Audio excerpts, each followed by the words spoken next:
you'll be there. Okay. Lack of concern, fever in the 9th house. Show me something worth looking at. Sets the hard to impress state of affairs, Jupiter, the king daddy of disinterest, who supposedly rules the 9th house. But let's look into that house just a little bit more. He's ruling it, and he doesn't care. He's not interested in impressing, and he's not interested in being impressed. So you're at odds with your own purpose, because no matter what you say you want or need or have got to do, I don't care. He's not listening. He's doing whatever it is that he wants to do. Okay, we just might find an interesting paradox. First of all, before we do, find the house where Sagittarius is selling tickets to your cosmic esoteric show. So you'd have to have your chart done. And of course, at Motive Cosmic Therapy, we will give you a free chart if you just go up online and fill in the space to ask for one. But you will need to know where. Why are we doing this? Because we're curious creatures. We're insatiably curious. And we want to know what our purpose is. Why are we here on earth? What are we going to get out of it? That's the bottom line. That's what we're really doing. Okay, so what you want to find in those 12, in the round astrological chart, you have 12 houses. I'm not going to break them up like I said. But on one of those houses, Sagittarius will be found somewhere in your chart. You will find Sagittarius. It might be on the 7th house, okay? And if it's on the 7th house, it's not, the king daddy of high rollers is residing. Now, for this person who has Sagittarius on the 7th house, to try to act meek and mild and understanding and I don't want to use the word forgiving because people jump up and think that there's something to forgive. This particular person who would have Sagittarius on the 7th house would have a difficult time being domesticated and being the little wife, the doting wife that waits on the husband and makes sure that all of the children are fed. Of course, they'll do it by duty. I'm not speaking of that. I'm saying that her heart is filled with the wanderlust and impersonableness of God to experience and to incorporate the generic, if you will, the genericity, there's a good word, of life. Moving away from somebody is so special, my children are so special, so they need special treatment, into the idea that we are one of 7 billion. That's all. And so we get no special treatment, and nor are we to engage in ideas that we or our children are supposed to have them either. But we spend our lives creating lots of misery because we think it makes us a better mother and a better parent if we give our children every single solitary thing we think they ought to have. It ain't them. They're doing fine. It's you. You are the one lacking.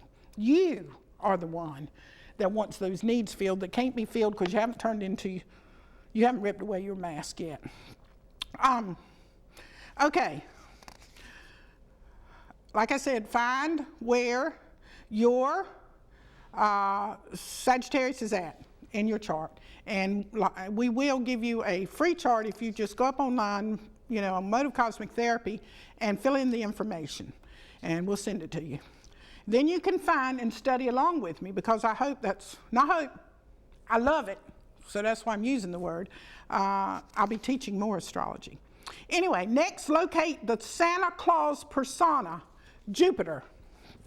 In addition to Sagittarius, okay, maybe I can, as I said, let's say Sagittarius was here on the 7th house. So what this becomes what this becomes, because Sagittarius is here, it becomes the house of God in your life. Do you understand? If it was on the third house and Sagittarius was there, that becomes the house of God because he claims it. And Jupiter does not get denied. He gets held back sometimes by Saturn, but he is never denied. So, the Sagittarius. But in that circle of the 12, the 12 things, whatever they are, 12 houses, that's probably not 12, but somewhere, it doesn't have to be in this 7th house where Sagittarius is. You're going to find the planet Jupiter. He could be in there. He could be. He absolutely could be, but he's not necessarily there. So you'll have to go and find him. And let's say that I put Saturn, he's in the 12th house. Okay? That's where he's hiding this time around. And I mean he loves to hide. He is a trickster.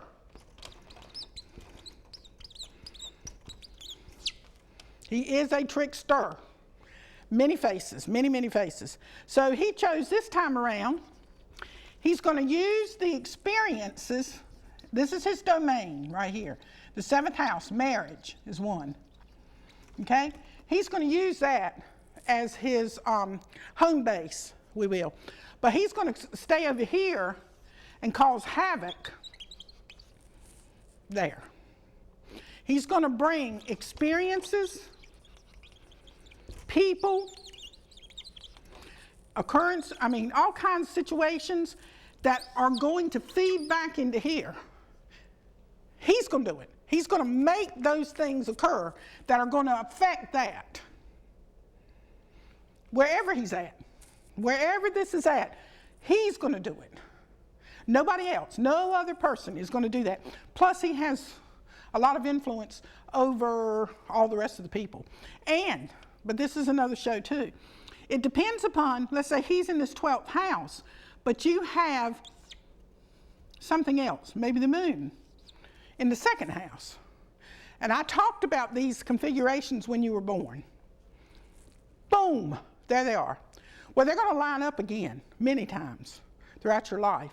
And so when that happens, that's like pouring gasoline on him. So he's going to turn up the experiences for you to experience in your marriage house. It's a fun deal, especially with Jupiter. It's part of your fortune. Now, let's go back. Okay, where is he hanging out?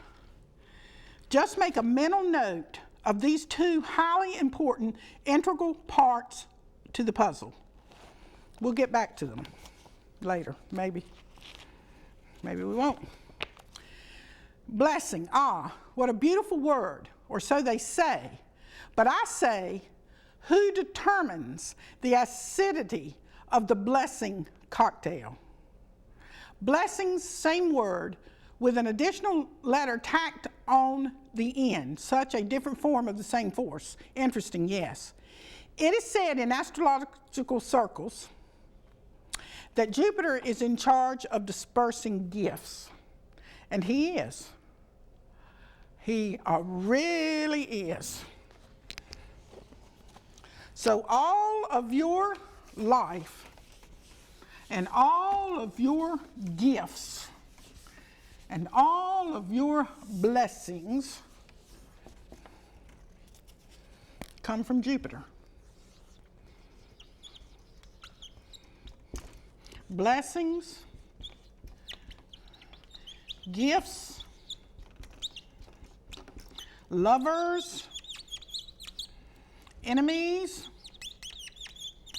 tragedies,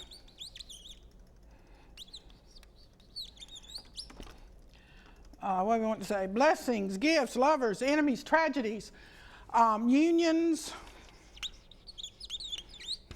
jobs, career, of course, relationships, a fat butt,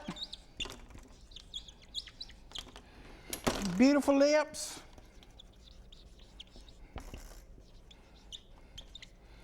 gorgeous eyes,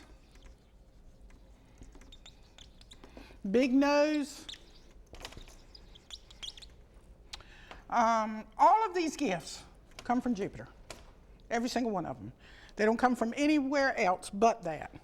So when you're bemoaning how you look or what you do or how smart you are or how any of those things, how fat you are, you're barking up the wrong tree. I'm holding it. Okay, you're barking up the wrong tree because, like I told you in the beginning, Jupiter does not give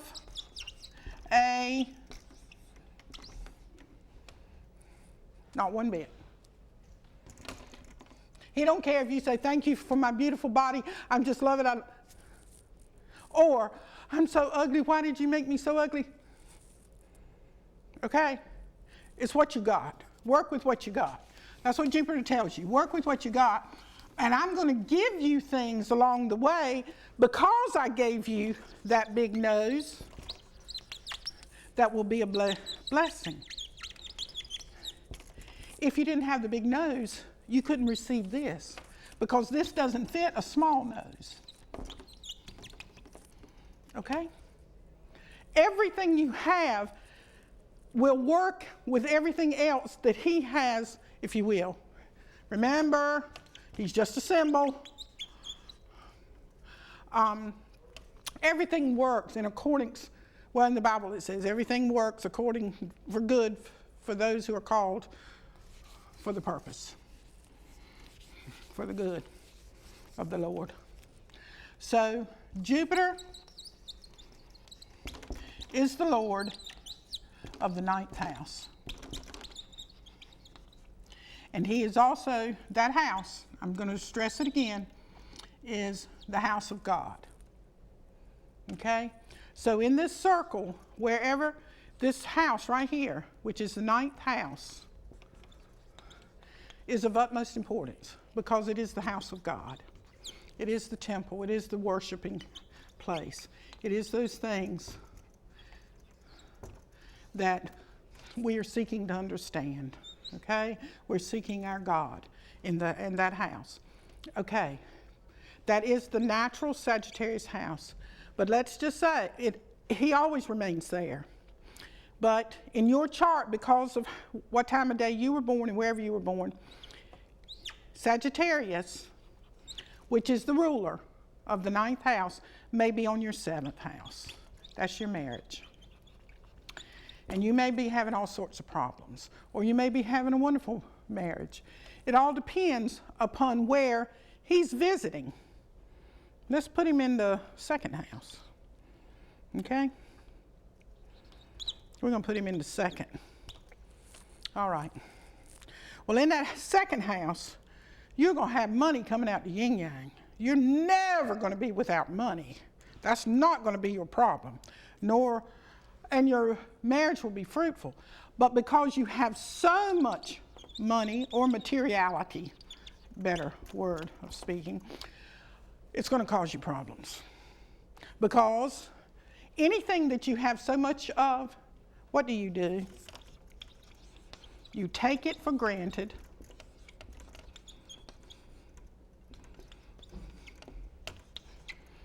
And at the same time that you take it for granted, you bemoan it. Because I guarantee you somebody could have Jupiter in the 2nd house with Sagittarius on the 7th house and tell me that they don't have any money, they're broke. You know, that doesn't have anything in the world to do with money. That has to do with mind poverty. And it wouldn't matter if they had $7 million. They're still going to be poor. But the issues in this particular chart with Jupiter always enlarges anything and anybody and anywhere he's at. Jupiter enlarges, expands. And the most thing that he does that he enjoys, this is his nature. He experiments. Now let's just pretend for a minute. Let's pretend that Jupiter is God on some level. And he comes down here as Earth, and he wants to experience a life on Earth, and with all of the ups and downs and everything with it. But he doesn't want to know the end. What would be fun in that? To know what it's going to be, okay? So in this way, he has to exaggerate it to such a degree that he can't recognize it. Now, you understand what I'm saying, Mitzi? He has to exaggerate the circumstances, so he can't recognize that the circumstances were created by him. Okay, it has to be so exaggerated. So in those times in your life when you're wondering, why is this happening to me? What does this mean? I can't imagine why this occurred. Okay, Jupiter is at work. And there is enormous blessings underneath that, if you will, but stay with him, her, it, as it expands your life and you experiment the feelings and not try to, I'll go further than feelings, it's sensations. The sensations of all those things that's trying to interfere with you getting to God. Don't try to push it along. I think I started the show with saying that when we get in those circumstances that are disastrous, or maybe you're struggling financially, and you want to hurry up, let this get away. I want something else. I don't want this. I can't do this. This is not good. Well, you're preventing the circumstances. You're not preventing it because you'd be seeing your hand, but you're not in it. You're not in it. You're still standing on the outside of it, and you're trying to interpret that it needs to be pushed along, and it doesn't. Those times are going to go away. I cannot emphasize that enough to everyone. Those hard times, they go away quickly. And unless you were able to savor the mercy, savor the goodness, savor that which was underneath